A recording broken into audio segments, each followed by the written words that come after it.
Sheffield, what brings you to court today? My name is Brenda Sheffield, Your Honor, and this Jezebel right here owes me $2,000. I think you need to stop talking. You need to shut up. She owes me for the property, and I caught her in bed with my boyfriend. She has my computer, my flat screen TV, and my portrait, and my gaming system, and I never received any of those items. All right, Ms. Denson, you've been called a Jezebel. What is your side of the story? Jezebel. Your Honor, she attacked me. She jumped me like some kind of wild caged animal. You were in bed with my boyfriend. All right, punched Ms. my Sheffield, nose. just wait your turn, please. And I'm countersuing for $2,000 today for medical bills. I had to go to the emergency room. All right, let me understand what happened here, Ms. Sheffield. Well, Your Honor, me and that little boy right there. Who you calling a boy? A boy, a little boy, like you are. Stay in the corner, you child. Ms. Oh, Sheffield, okay. wait, from this point forward, you're to address your comments only to the court. Do you understand? Yes, Your Honor. Don't even look in that direction. Yes. Go ahead. Me and Sam, we got an apartment together. We were in a relationship for about 6 months.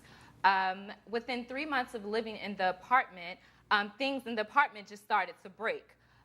It was first the stove, then it was the dishwasher, and every time I would reach out to the maintenance man, instead, this slut lord would come and try to fix it, and she would wear really revealing outfits. I can wear like whatever that. I want to wear. Well, you're a slut. You're right. You What did I can dress just like- indicate to you, Ms. Sheffield? I apologize, Your Honor.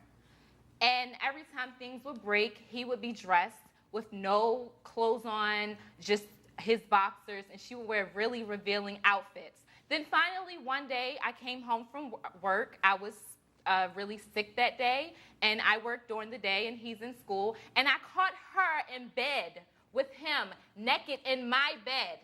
Well, let me find out more about that, Ms. Denson. Is what the plaintiff, Ms. Sheffield, said true? She did catch us in bed. However, that does not give her the right to put her hands on me. Well, what happened after she caught you in bed? She dove in the bed. She started punching my face and pulling my hair. Exactly. You And deserve And it. then, I had to go to the emergency room, and my insurance doesn't cover everything. I should have pressed charges, but I didn't. I just want the $2,000 back that my insurance didn't cover. I understand. Let's hear from the witness. You have a witness here. I do, Your Honor. Please step forward, sir. And state your full name for the record. How you doing, beautiful Miss Gloria? All My right. name is Sam. My name is Sam Thompson.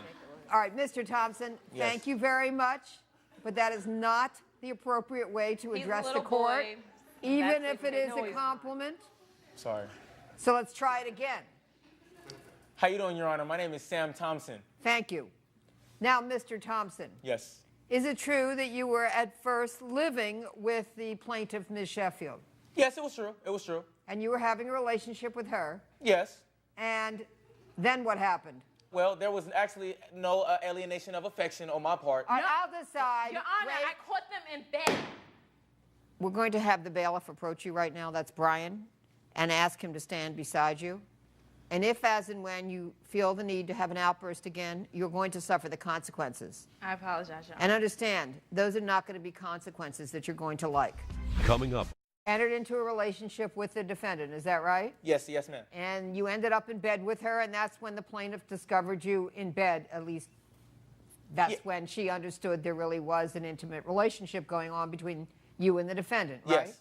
So we got into it. We got into it, and after she moved with her mom. Were and- you a witness to the assault, by the way? Yes, I was. Did you accompany the defendant to the emergency room? Yes, I did. All right. And then at some point, did you begin to live with the defendant, Ms. Denson? Yes, I did. All right. Tell me about that. Did you take any of plaintiff's things? No, I didn't. Actually, after we got into it, I called her, and every time I called, she would hang up. But she finally did get her things, and I don't have any other things. I don't know what she's talking about. She's crazy. She's crazy. All right. Now let me have Ms. Sheffield. You may respond. That's false. Everything he said is a complete lie. Well, Your let me Honor. ask you. Did you, in fact, attack the defendant? Yes, I did. All right. Thank you very much. Sir, you may be seated. Thank you. And do you have evidence to support your claim, Ms. Sheffield? Yes, ma'am. I do. I have a receipt from my flat screen TV.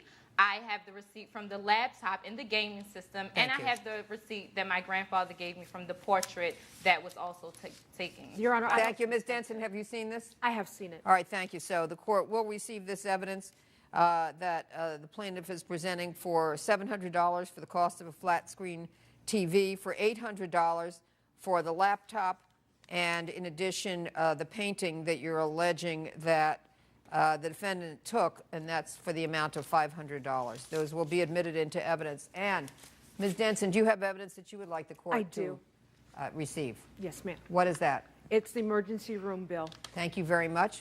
Have you seen this bill? Yes. Ms. Sheffield, thank you very much, Brian. And that's a bill for $2,000 for the emergency room. It says for broken nose and to reset the nose. The court will admit that into evidence. All right, now the court is ready to rule. As to your complaint, Ms. Sheffield, first of all, you have sued the wrong person. If, in fact, your items are in the defendant's possession and there's no evidence of that, then they were taken there by the witness, Mr. Thompson, and you did not sue Mr. Thompson for the return of your possessions, nor for the amount that you lost, because you no longer have the possessions. And therefore, I cannot rule in your favor for the amount of those possessions. As to your claim that she took your boyfriend, you can no longer sue for alienation of affection, except in a very few states in the United States, and this is not one of them. Therefore, I cannot rule in your favor for emotional distress for that. Therefore, I'm going to rule in favor of the defendant on your complaint against her. Now, you did, in fact, assault her. You did injure her. That, in fact, has caused her to have to go to the emergency room and pay for that damages as a result of the attack, and therefore I am going to find in favor of the defendant on her cross-complaint. So judgment for the defendant on plaintiff's complaint and judgment for the defendant on her cross-complaint. Thank you, Your Honor. All right. Judge Allred has ruled in favor of the defendant on the main complaint as well as the cross-complaint. The plaintiff is ordered to pay $2,000. She was in bed with my boyfriend, and I'm paying $2,000 for beating her up. I mean, she's lucky I don't beat her up again. She had no right to put her hands on me, and I got my $2,000. And